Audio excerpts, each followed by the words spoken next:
United states of America 45th president Donald Trump. గత 45 ప్రెసిడెంట్ల కాలంలో, అంటే అమెరికా యొక్క గత ఆల్మోస్ట్ 1779 నుంచి చూస్తే గత 300 సంవత్సరాల చరిత్రలో చూస్తే అమెరికా చరిత్రలోనే అతి వర్స్ట్ ఆఫ్ ది వర్స్ట్ ప్రెసిడెంట్గా డొనాల్డ్ ట్రంప్ పేరుగాంచాడని చెప్పొచ్చు. దానికి తగ్గట్టు ఇప్పుడు నో కింగ్స్ ప్రొటెస్ట్, ఇది అమెరికా చరిత్రలోనే అతిపెద్ద నిరసన జ్వాల అని చెప్పొచ్చు. 1963లో అప్పుడు మార్టిన్ లూథర్ కింగ్ జూనియర్ ఆధ్వర్యంలో సివిల్ రైట్స్ మూవ్మెంట్ అనేది అమెరికా చరిత్రలో ఒక పెద్ద ప్రొటెస్ట్ అనమాట. వాషింగ్టన్ డీసీ దగ్గర, మియామి, తర్వాత మాంటెనెగ్రో ఇలాంటి సిటీల్లో.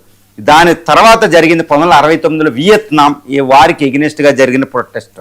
దానికి వాటన్నింటినీ మించి ఇప్పుడు 2026 మార్చిలో జరుగుతున్న ప్రొటెస్ట్ డొనాల్డ్ ట్రంప్కి వ్యతిరేకంగా ఎంటైర్ యునైటెడ్ స్టేట్స్ ఆఫ్ అమెరికాలో ఏ హ్యూజ్ 9 ఇది ఒకటి.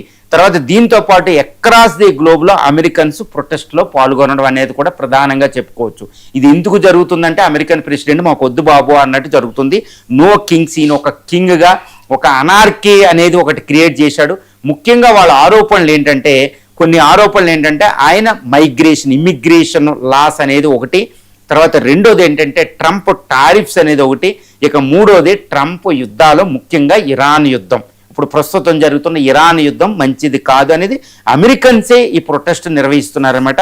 ఇది అమెరికన్ చరిత్రలోనే ఎప్పుడూ లేదు. ఇప్పుడు ట్రంప్ది కూడా ప్రజాదరణ 39% తగ్గిపోయింది. అమెరికన్ చరిత్రలోనే ఇట్స్ ప్లమేటెడ్ టు లోయెస్ట్ లెవెల్ అనమాట. ఏ ప్రెసిడెంట్